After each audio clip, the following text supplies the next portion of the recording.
চিত্তচিরে চৈত্র মাস। পর্ব সংখ্যা ৭।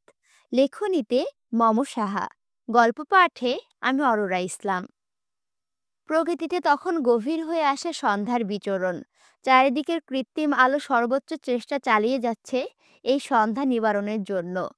হাহাকারে হাহাকারে ভরে ওঠা মানুষজন চুপচাপ নিবিড়ভাবে স্মৃতি আঁকড়ে বিসর্জন দিচ্ছে অশ্রুকণা। সন্তান যেমনই হোক, বাবা মায়ের কাছে তারা সর্বোচ্চ মূল্যবান উপহার। সেই জলজন্ত উপহার যখন বিদায় জানায়, তখন কোনো বাবা মাই বা মানতে পারে সেই বিদায়ের প্রতিধ্বনি। তেমন মানতে পারেননি লতা বেগম। ছেলের মৃতদেহটা দেখার পরপরই কেমন যেন নেতিয়ে গিয়েছিলেন। ছেলের শেষ বিদায়টাও তিনি দেখতে পারেননি দু চোখে। বিছানায় কেমন যেন ঘাপটি মেরে শুয়েছিলেন। কারো সাথে কথা বলেননি, চিৎকার চেঁচামেচি করেননি। একদম চুপচাপ স্থির হয়ে গেলেন পাহাড়ের মতো দীর্ঘদেহী মহিলাটা। চাঁদনির স্বামী মাহাতাবু ভাইয়ের মৃত্যুটা মানতে পারেনি, তাও আবার খুন। পোস্টমর্টমের রিপোর্টে যখন দেখা গেল খুনের কথা, তখন থেকে প্রতিটা মানুষ স্তব্ধ হয়ে গেল। মহিনের লাশটা কবর দিয়ে আফজাল সওদাগর নিজের মেয়েসহ মেয়ের শ্বশুরবাড়ির স্বামী সবাইকে নিজেদের বাড়িতে নিয়ে আসলেন। মানুষ হারানোর শোক যে বড় শোক, তবে অদ্ভুতভাবে এই বড় শোকটাও সাধারণ মানুষ কাটিয়ে উঠতে পারে। কিন্তু যতদিন এই শোক স্থায়ী থাকে কোনো মানুষের গহীনে, ততদিন অন্তত সেই মানুষটাকে আগলে রাখতে হয়। শোক জিইয়ে রেখে যদি কোনো মানুষ একাকিত্বে অবাধ্য হয়ে যায়, তাহলে সেই মানুষ আর খুব বেশি দিন জীবন সংগ্রামে টিকে থাকতে পারে না। সওদাগর ভিলা, বিশাল ডুপ্লেক্স বাড়িটার নাম। যে বাড়ির প্রতিটা ইট সিমেন্ট কেবল বহন করে হইচই রমরমা এক পরিবারের স্মৃতি। আজ সে বাড়ি শোকের নিকষ কালো আধারে নিমজ্জিত। সওদাগর বাড়ির সবচেয়ে ছোট বউ অবনী নিজের টান টান বিছানায় পা গুটিয়ে বসে আছেন। সামনে তার ছড়ানো ছিটানো কত রকমের স্মৃতির স্তূপ, চোখে তার বর্ণহীন কত অশ্রুকণা। ক্ষণে ক্ষণে ছোট্ট চেরির ছোট্ট ছোট্ট জামা কাপড়গুলো বুকে জড়িয়ে ধরেছে। কখনো বা চেরির ড্রয়িং খাতা জুড়ে বিশৃঙ্খলভাবে এঁকে রাখা হাবিজাবি চিত্রকল্পে হাত বুলিয়ে দিচ্ছে বুকের সবটুকু স্নেহ ঢেলে। মনে পড়ে কত স্মৃতির কোলাহল। চেরি বুঝ হওয়ার পর সামনাসামনি তার বাবাকে দেখেনি, ভিডিও কলের কল্যাণে তাও চেহারাটা চেনা। কত রাত এই ছোট্ট চেরি বায়না ধরতো বাবার কোলে ঘুমানোর। কত রাত ভোর হয়ে যেত অবনী বেগমের মেয়ের অবুঝ বায়নার অতিষ্ঠায়। মাঝে মাঝে দুই একটা ঘা বসিয়ে দিতেন মেয়েটার পিঠে। আজ সেই স্মৃতি কেবল অভাগিনী মায়ের কান্না বাড়াচ্ছে। বড় মেয়ে তার বরাবরই চুপচাপ স্বভাবের, নিজের মন মতো চলে, কিন্তু ছোট্টটা যে খিলখিলি হাসি আর চঞ্চলতা ভরিয়ে দিত বাড়ির কোণাগুলো। অবনীর পাশের রুমটাতে লতা বেগমকে থাকতে দেওয়া হয়েছে। সুন্দর মতন দেখতে মহিলাটার শরীর বেশ গোলগাল, ভারী। মহিলার স্বামী মারা গিয়েছিল আজ থেকে বছর ৬ আগে। তারপর থেকে পুরো সংসারে ছেলে দুটাকে নিয়ে সে একা। সাত করে তার বড় ছেলের বিয়ে করিয়েছিলেন। এই তো কদিন আগে বছর ১ হলো। কিন্তু আজ হুট করে এই কর্কশ মহিলাকে নিশ্চুপ করে দিয়ে আদরের ছোট্ট ছেলেটাও বিদায় নিল। সন্তানের শোক বোধহয় এত সহজে ভোলা যায় না, তাই হয়তো এত বিধ্বস্ততা মহিলার। চিত্রার মা বাড়ি নেই, হসপিটালে তার অবস্থান। মাঝে একটু এসে গোসল করে শাড়ি বদলে গিয়েছেন। বরাবরই সে অন্যদের তুলনায় একটু শক্ত ধরনের, তাই সবাইকে নিয়তির বিধ্বস্ততা ছুঁতে পারলেও তাকে পারেনি। পেশায় সে একজন কলেজ প্রফেসর, এই জন্য বোধহয় এত দৃঢ়তা ভাব তার মাঝে সবসময় অবস্থিত। আফজাল সওদাগরের স্ত্রী রোজা সওদাগর নিজের মেয়ের ঘরে বসে আছেন। চাঁদনিও তার এই শরীরে কম ধকল গেল না। মেয়েটারও তো কারো সাথ প্রয়োজন। চিচ্চার ফুপি আমিনা রহমানও তার ছেলের সমেত চাঁদনির ঘরে বসে আছেন। আমিনা রহমান ডিভোর্সি নারী। স্বামীর ঘর থেকে ১ বছরের সন্তান কোলে নিয়ে বেরিয়ে এসেছিল সে। অতিরিক্ত সরল হওয়ার পরও তার জায়গা হয়নি স্বামীর ঘরে। অতঃপর ভাইদের আশ্রয়ে ঠাঁই পেয়েছেন সে। অভাগিনীর খাতায় তার নামটাও নির্দ্বিধায় লেখা যায়। ভাইয়ের বউরা যতই ভালো হোক, মাঝে মাঝে কথা শোনাতে ভুল করে না। আসলে মানুষজাত এমনই, সুযোগ পেলে তা হাতছাড়া করতে চায় না কেউই। হোক সেটা ভালো কিংবা খারাপ সুযোগ, তাতে কি আসে যায়। সুযোগকে কাজে লাগানোটাই হলো আসল কাজ। পুরো বাড়িতে সবাই যার যার মতন শোকে ডুবে আছেন।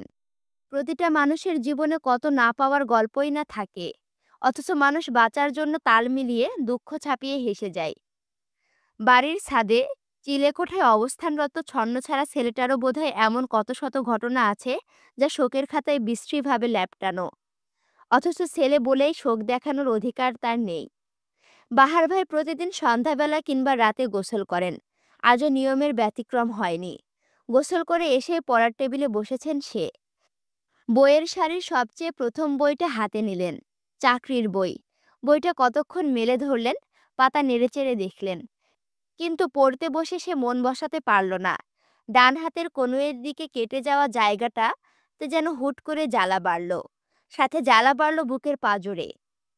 হাতের বইটা বেশ শব্দ করে ঘুণে ধরা টেবিলের ওপরে রাখল। বহুদিন পর আজ যেন তার হৃদয়ের স্মৃতিরা কিঞ্চিত মন খারাপ ঘোষণা করে গেল তার হৃদয় মাঝারে। কিন্তু বাহারদের তো মন খারাপ করতে নেই। কংক্রিটের হৃদয় কিনা। বাহার নিজের সাথে নিজেই কতক্ষণ ঠাট্টা করল। মন খারাপ ভাবটাকে উড়িয়ে দিতে চাইল তাচ্ছিল্যের কষাঘাতে। কিন্তু আজ সে তা পারল না।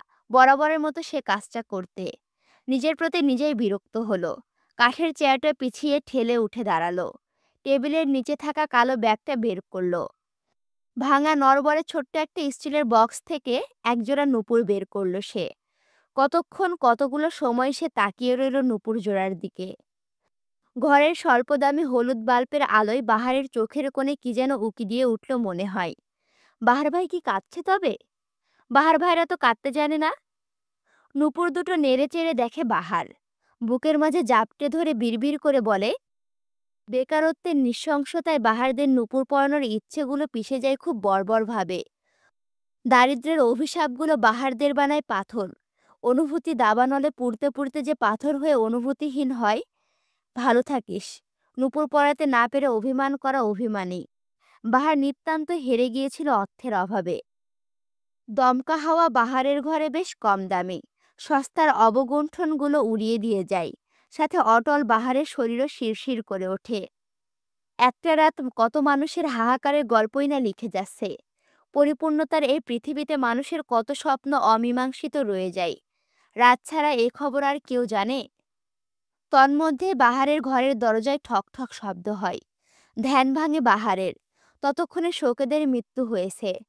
বাহার তড়িঘড়ি করে নূপুর জোড়া আবার স্বস্থানে রেখে দেয়। নিজেকে আগের মতো স্বাভাবিক করে দিয়ে দরজা খুলে। দরজা খুলতেই দেখে ওহির হাতে খাবারের প্লেট, মুখে ক্ষীণ হাসি। বাহারকে দরজা খুলতে দেখে ওহির মুখে ক্ষীণ হাসি বিস্তৃত লাভ করল। বাঁকা চোখে তাকিয়ে প্রশ্ন করল, আপনি কাঁদছিলেন বাহার ভাই? প্রশ্নের সুরে অবাক ভাবটা একটু বেশিই ছিল। অথচ বাহারকে বিব্রত বোধ করাতে পারেনি সে প্রশ্ন। বাহার বরং বেশ স্বাভাবিকভাবে উত্তর দিল, কাঁদছিলাম নাকি? কই, আমার তো মনে পড়ছে না।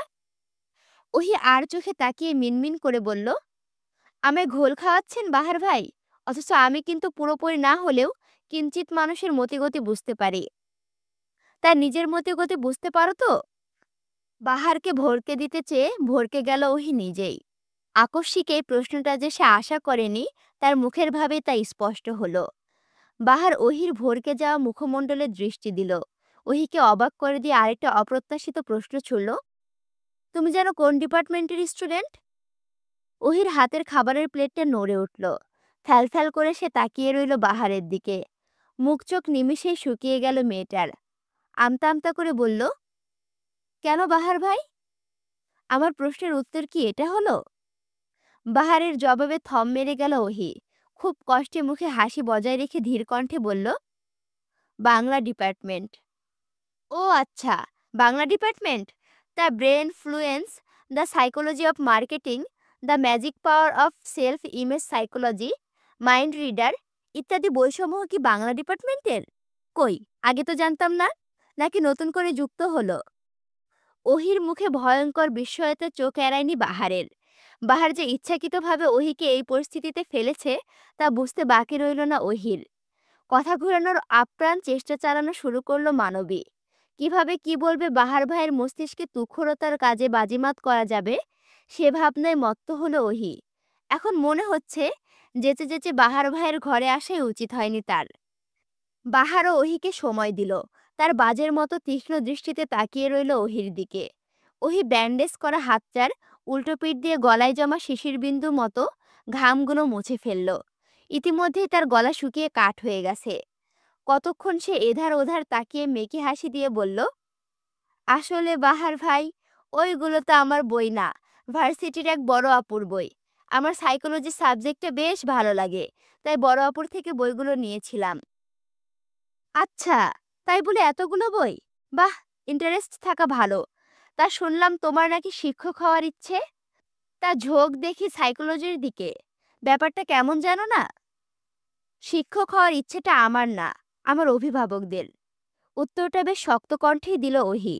অতঃপর হাতের খাবারগুলো বাহারের টেবিলের ওপরে রেখে মাথা নত করে বের হতে নিলেই পিছু ডাকলো বাহার। বেশ খোঁচা মেরেই বলল, সেই দিন আমাকে বলেছিলে না আমি আগাগোড়া পুরোটাই নকল মানুষ? আমি পুরোটা নকল মানুষ হলে তুমিও পুরোটা ভ্রম ওহি। তুমি অকল্পনীয় ভ্রম। ওহি দাঁড়ালো, নরম চোখে তাকালো বাহারের দিকে, বিবর্ষ হয়ে আচমকাই বলে উঠল, ভ্রম আর নকলে মিলে গিয়ে ইতিহাস রটলে খারাপ হয় না, তাই না বাহার ভাই? বাহার উত্তর দিল না। উত্তর দেওয়ার প্রয়োজন বোধ করল না যেন। হেলতে দুলতে সে নিজের টেবিলের ওপরে বসল। ভাতের থালা থেকে খুব আয়েসে ভাত মাখিয়ে মুখে তুলে নিল। ওহি কেবল তাকিয়ে রইল এক ধ্যানে। বাহার ভাই মানেই যেন এক আকাশ মুগ্ধতা। শোক পালনের আধার রাত্রির গভীরতায় যখন সবাই ঘুমে মগ্ন, নুরুল সওদাগর তখন মেয়ের কেবিনে দাঁড়িয়ে আছেন। চোখ মুখ তার কাটকাট শক্ত। সারাদিন কেস নিয়ে ছোটাছুটি করে এইমাত্রই হসপিটালে এসেছে সে। চিচ্চা তখন আধো ঘুমে, আধো জাগরণে। বাবাকে কেবিনের দরজায় দেখতেই আধো ঘুম কেটে গেল তার। মুনিয়া বেগম নিজের স্বামীকে দেখে ততটা অবাক হলেন না, বরং স্বাভাবিক কণ্ঠে বললেন, এখানে যে? এটা তো চেরির রুম না, এটা চিত্রার রুম।